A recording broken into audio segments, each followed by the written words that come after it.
The reason scientists can now say the breakup is close comes from a study published in 2025, and it did not guess, it measured.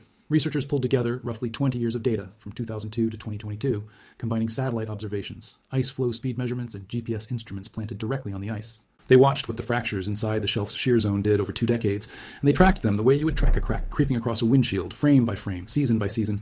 This is not a snapshot. It is a time lapse of a structure coming apart. The shear zone is worth pausing on because it is the weakest seam in the whole structure.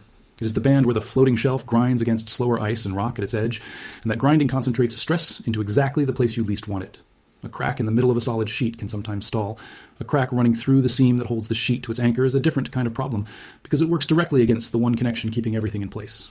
What they found is that those fractures have been growing, steadily, year after year, and that their growth has been quietly weakening the shelf's grip on its single pinning point.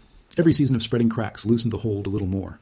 The surface and underside of the shelf are now described as heavily fractured, laced with cracks, and visibly detaching from the glacier behind it.